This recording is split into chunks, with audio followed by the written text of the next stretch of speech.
സ്വന്തം മാതാപിതാക്കളോട് പോലും ഈ ചൂഷണങ്ങളെക്കുറിച്ച് പറയാൻ ഭയമാണ് ഈ ചൂഷണങ്ങൾ നേരിടുന്ന ആളുകൾക്ക് എന്നാണ് സർക്കാർ തന്നെ രൂപീകരിച്ച സമിതിയുടെ അധ്യക്ഷ റിപ്പോർട്ടായി എഴുതി തന്നിരിക്കുന്നത്.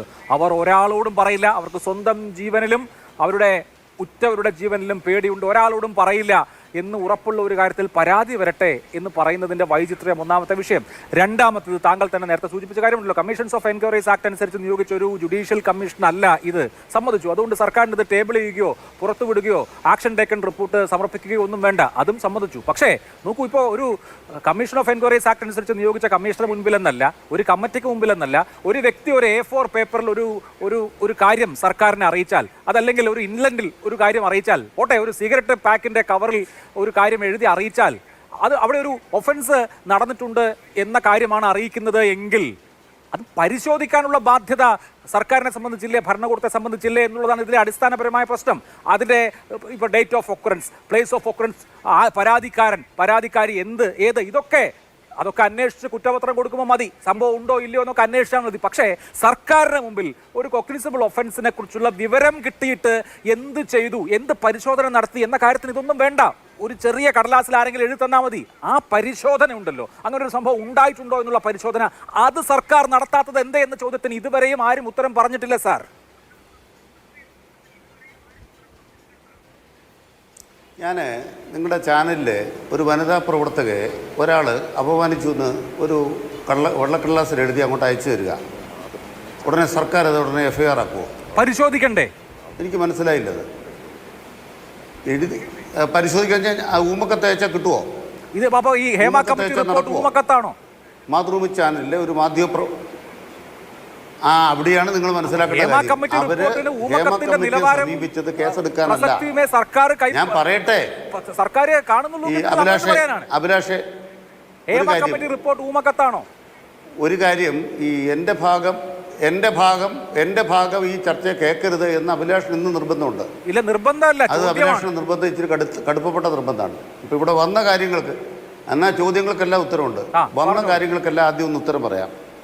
ഒന്ന്, ഇവിടെ ബഹുമാനപ്പെട്ട മാലാ പാർവതി പറഞ്ഞ പോലെ ഒരു പരാതിക്കാരി പോലും നമ്മുടെ മുമ്പിലില്ല. നാളെ ഒരു FIR എടുത്താൽ FIR അടിസ്ഥാനത്തിൽ ആരോട് പോയി ചോദിക്കണം? ഒരു വ്യക്തിയുടെ പേര് ഇപ്പോൾ പറ, നമുക്ക് തീരുമാനം ഉണ്ടാക്കാം. ഇന്ന് അഭിലാഷ് പറഞ്ഞാൽ മതി, ഇന്നയാളോട് നാളെ രാവിലെ പോയി ചോദിക്കൂ ഇതിനെക്കുറിച്ചൊരു വിവരം കിട്ടാൻ. ഒരു FIR എടുക്കാൻ FIRൻ്റെ തൊട്ടടുത്ത് അവിടെ പോയി കണ്ട് പറയാൻ ഒരാൾ നമ്മുടെ മുമ്പിലില്ല. ഉണ്ടല്ലോ. ഇത് ഒരു പ്രവണതയുടെ ഭാഗമായ, ഞാൻ പറയട്ടെ സാർ, ഈ മൊഴികളൊക്കെ രേഖപ്പെടുത്തിയതല്ലേ സാർ? അവിടെയാണ് പറയുന്നത്. അതിന്റെ സാങ്ക്ടിറ്റി എന്നുള്ളത് അവിടെയാണ് ദയവായി മനസ്സിലാക്കും. ചാനൽ ചർച്ചയുടെ സമയക്കുറവും, അപ്പോ അത് വെച്ചിട്ട് അന്വേഷിക്കണം. ഈ പറഞ്ഞ ആളോട് പരാതി സമയക്കുറവും. പറയട്ടെ, അത് നിങ്ങളുടെ തീരുമാനം. പറയൂ. ഞാൻ നിയമം എനിക്ക് പറയാൻ നടക്കുള്ളൂ. നമ്മുടെ രാജ്യത്ത് നിയമപ്രകാരം ഞാൻ പറയണത്, നാളെ ഒരു FIR എടുത്തു, ആ FIR എടുത്ത് നേരെ പോയി അന്വേഷിക്കാൻ പറ്റുമോ? അതിനാണ് കമ്മീഷൻ ഓഫ് എൻക്വയറി ആക്ട് പ്രകാരം ഒരു റിപ്പോർട്ട് വന്നപ്പോൾ അതിൽ കേരള സർക്കാർ നടപടിയെടുത്തതിന് ഹൈക്കോടതി വിധിച്ച കാര്യം പറഞ്ഞത്. ആ വിധി അഭിലാഷിന് മനസ്സിലാകത്തില്ലല്ലേ?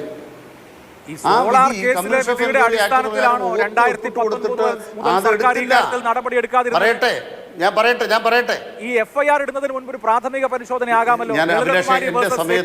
കേസിൽ FIR ഇടുന്നതിന് മുൻപ് പ്രാഥമിക പരിശോധന നടത്താവുന്ന കാര്യം കോടതി വ്യക്തമാക്കിയിട്ടുണ്ടല്ലോ. പരമോന്നത നീതിപീഠം അത് നടത്തിയിട്ടുണ്ടോ? പ്രാഥമിക പരിശോധന നടത്തിയിട്ടുണ്ടോ? FIR ഇടാവുന്ന ഇല്ലയോ എന്ന പരിശോധന സർക്കാർ നടത്തിയിട്ടുണ്ടോ? ഞാൻ സംസാരിക്കാൻ ഉദ്ദേശിക്കുന്നില്ല, കാരണം എനിക്ക് അവസരം നിഷേധിക്കുന്നുണ്ട്. ഞാൻ സംസാരിക്കുന്നില്ല. ഇല്ല, ഈ പരിപാടി നടക്കില്ല. ഒരു ചോദ്യമില്ല. പച്ച മലയാളത്തിൽ 4 വട്ടം പറഞ്ഞു. ലളിതകുമാരി പച്ച മലയാളത്തിൽ 4 വട്ടം പറഞ്ഞിട്ട് അഭിലാഷിന് അത് മനസ്സിലാകാത്ത രോഗം വേറെയാണ്. നിങ്ങളുടെ രോഗം വേറെയാണ്. നടത്താൻ സാധിക്കില്ല. എന്താണ് ലളിതകുമാരി കേസ്? അല്പം വിവരം വേണം. ലളിതകുമാരി കേസ് എന്ന് പറഞ്ഞാൽ എന്താണ്? ലളിതകുമാരി കേസ് എന്ന് പറഞ്ഞാൽ എന്താണ്? അത് വിജിലൻസുമായി ബന്ധപ്പെട്ട അന്വേഷണമാണ്. ഒരു ലളിതകുമാരി, ഞാൻ ചോദിക്കട്ടെ, ഇന്നത്തെ പ്രതിപക്ഷ നേതാവിനെ കുറിച്ച് ഞാൻ പറയട്ടെ.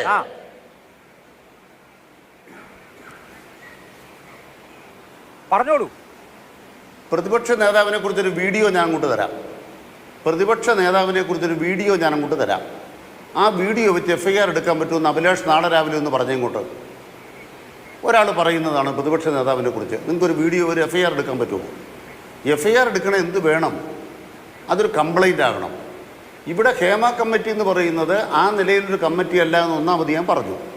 രണ്ടാമത് കമ്മീഷൻ ഓഫ് എൻക്വയറി ആക്ട് പ്രകാരം സത്യപ്രതിജ്ഞ ചെയ്ത് മൊഴി കൊടുത്ത കേസിൽ പോലും ബഹുമാനപ്പെട്ട മുൻ മുഖ്യമന്ത്രി കൊടുത്ത കേസിനകത്ത് സോളാറിനകത്തൊരു വിധി വന്നു. ആ വിധി നമ്മുടെ കൺമുമ്പിലുണ്ടെന്ന് ഞാൻ പച്ച മലയാളത്തിൽ 4 വട്ടം ഇവിടെ പറഞ്ഞു. നിങ്ങളത് മനസ്സിലാകുകയില്ല.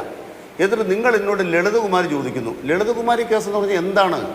അത് വിജിലൻസ് കേസ് എടുക്കുന്നതുമായി ബന്ധപ്പെട്ടാണ്. ആ വിജിലൻസ് കേസിനകത്ത് നേരിട്ട് FIR എടുക്കാതെ ക്വിക്ക് വെരിഫിക്കേഷൻ എന്നൊരു പോയിന്റ് ഉണ്ട്. അതെവിടെയാണ്? അതൊരു വിജിലൻസ് അധികാര സ്ഥാനത്ത് ഇരിക്കുന്ന ആളെ സംബന്ധിച്ചാണ്. ആരെങ്കിലും ഏതെങ്കിലും ഒരു വിധി പറഞ്ഞ ഉടനെ അതും കേട്ട് ഇറങ്ങി പുറപ്പെടരുത്. അതുകൊണ്ട് പറയാൻ ആഗ്രഹിക്കുന്ന കാര്യം എന്താണ്? സർക്കാർ ഇക്കാര്യത്തിൽ വ്യക്തത വരുത്താൻ ആഗ്രഹിക്കുന്നു.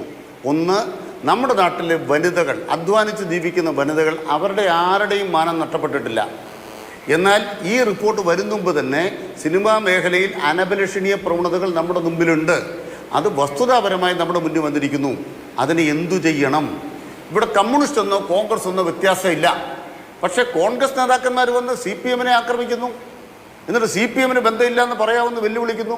ഒരു ബന്ധവുമില്ല. പക്ഷേ ധർമ്മജൻ ബോൾഗാട്ടി ആരാ? ആലുവയിൽ ജബി മേത്തർ സെൽഫി എടുത്ത ആരുടെ കൂടെ നിന്നാണ്? ഇവിടെ ഇപ്പോൾ ചർച്ച പറഞ്ഞല്ലോ, ഒരു വനിത, അവരെ ആരോപിച്ചൊരു കുറ്റാരോപിതൻ, അവരുടെ കൂടെ സർക്കാർ നിന്നു. 5.5 കൊല്ലം എന്ത് ചെയ്തു വെച്ചാൽ 5.5 കൊല്ലവും പൾസറസിന് ജയിലിൽ കിടക്കുക. ആ ആളുടെ പ്രതിയുടെ കൂടെ സെൽഫി എടുത്തയാളാ കോൺഗ്രസിൻ്റെ MP കേരളത്തിലെ വനിതാ നേതാവ്, മഹിളാ കോൺഗ്രസിൻ്റെ പ്രസിഡന്റ്. മനസ്സിലാക്കണം, ജബി മേത്തർ.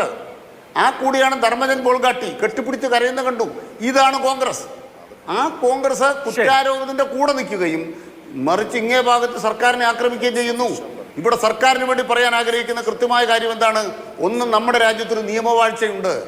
വ്യക്തമായി പറയാം, ഇന്ത്യ രാജ്യത്ത് ഒരു സംസ്ഥാനത്തും സിനിമാ മേഖലയിലെ ഇത്തരം ഒരു തെറ്റുകൾക്കെതിരെയും ഒരു നടപടിയും എടുത്തിട്ടില്ല. നിങ്ങൾ മദ്രാസിൽ പോയിട്ടുണ്ടല്ലോ. കേരളത്തിലെ മാത്രം കഥയാണോ ഇവിടെ പറഞ്ഞത്? ഹേമ കമ്മിറ്റി പറഞ്ഞത് കേരളത്തിലെ മാത്രം കഥയാണോ? അല്ല.